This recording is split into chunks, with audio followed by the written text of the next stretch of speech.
Good evening. My name is Maura Caldwell Thompson, and I'm so grateful to be counted among these amazing women.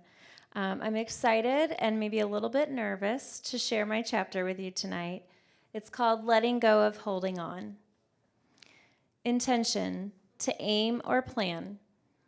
Many people think of intention as something to grip onto, to fight for, something you don't let go of.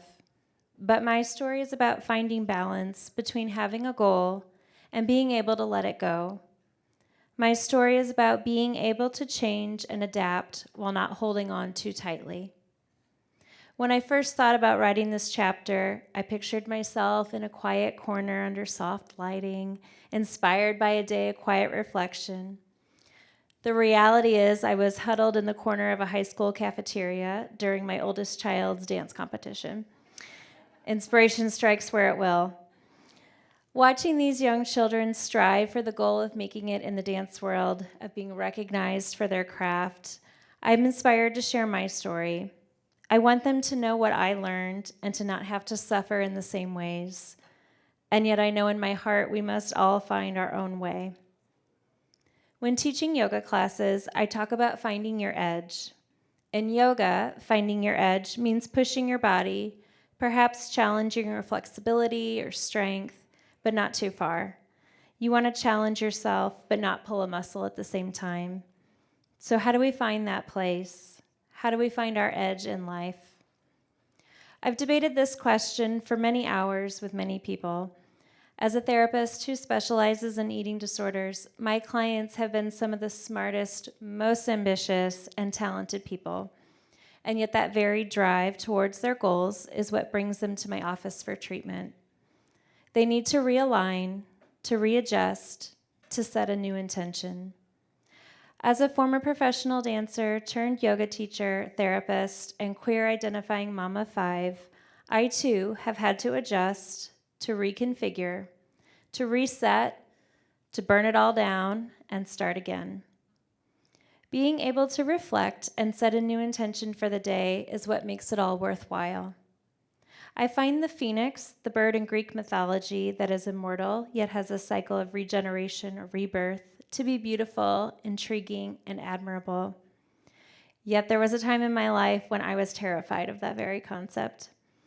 As the oldest of 4 children in an upper middle-class suburban Catholic family, I was great at following the rules.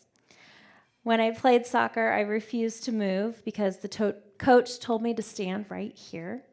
And that's why ballet appealed to me. It was, or rather, I thought it was, black and white, right or wrong, and the dancer was constantly striving for perfection. I spent so many hours of my childhood studying, striving, learning, perfecting the art of ballet.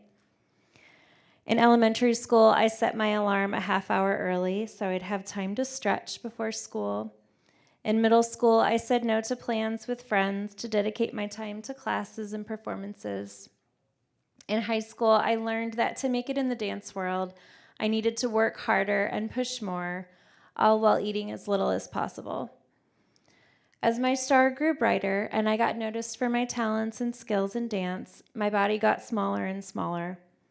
I was wrapped up in anorexia, thinking it was making me a better dancer, until it wasn't. In my senior year of high school, I was accepted into a prestigious college dance program.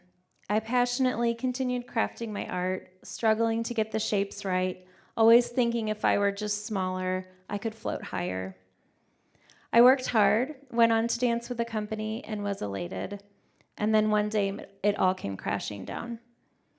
One moment, I was in the studio rehearsing, and the next, someone was taking off my pointe shoes, and I was in an ambulance headed to the nearest hospital.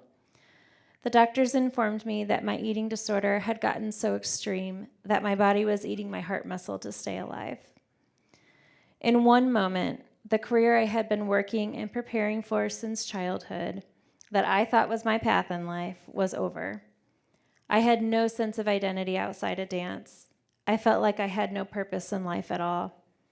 I spent the next few years in and out of treatment centers, hospitals, and therapy. Recovery was not an easy journey, but in this process, I found yoga. In yoga, I was able to work on healing my relationship with my body in a way that made sense. It wasn't dance, but it used the body awareness I had from years of training in ballet to help me to reconnect, to find self-compassion, to forgive myself, to find gratitude for my body, and to experience wonder and awe. Yoga opened new doors for me. So I decided to become a yoga teacher to share this gift with others. At this time, I also decided to pursue my psychology degree. I had a new path, I had a purpose, and I was ready. I graduated college, got married, and we moved to a new city where I started my doctoral program.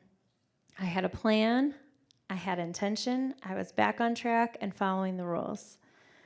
Then, unexpectedly and somewhat miraculously, I got pregnant. New plot twist. I decided I could not live in a new city with no family nearby, with a new baby, while still pursuing my doctorate. So we moved back home. I pursued my master's degree to become licensed and work in the mental health field while I had young kids. I graduated when my daughter was 2 and started my private practice right away. I was better at adapting this time. It wasn't that I knew what to expect, but I did know that I could change course, and that did not mean I had failed. I had my daughter to think of. I wasn't just doing this for myself anymore. The next few years went smoothly. We bought a house, I had 2 more children, my private practice thrived, and it gave me the flexibility to work and be with my kids. I reconnected with dance by teaching while continuing to teach yoga. I was right on track, but something was missing. I looked at my then 7-year-old daughter, the one I told every day to follow her heart, her dreams, her passions, and to live her authentic life to find happiness, and realized I wasn't doing that very thing. How could I encourage her to follow her truth and be brave if I wasn't doing that myself? I realized what was missing in my marriage, and I knew I had to be honest. So I took the very difficult step of coming out at the age of 32. I came out to my then husband and got divorced. I came out to my very Catholic family. I came out to my friends and to people who had known me my whole life as the good girl and the rule follower.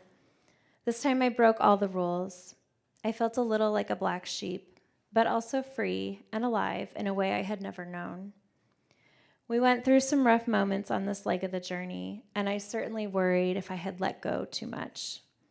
But little by little, things came together. I met my now wife, and together we have created the life I never knew I needed. The clouds parted, and for the first time in my entire life, I felt truly happy and whole. We got married and blended our families into a very chaotic, very loving group of people we affectionately call the Wildwood 7. I still have my private practice, but I'm also an adjunct professor in the dance department where I teach students about somatics, which is a concept of using mind-body connection for healing and awareness. I also serve as a mental health liaison, providing education to students in the department around anxiety, depression, eating disorders, and stress management strategies. Things have truly come full circle. At 21, when I was being whisked away from the dance studio, I could have never dreamed my career, my family, or my loving partner into being. Now, when I sit with clients in their 20s who are struggling with their identity or what to do with their life, or I talk with moms who feel lost with what to do next as their kids prepare for college, I'm often asked, how did you know what you wanted to do with your life? How did you find your joy? The truth is, I let go. I let go of the idea that I could control things into being the way I wanted. I focused on my values, I set my intention, and then I let myself live. Thank you.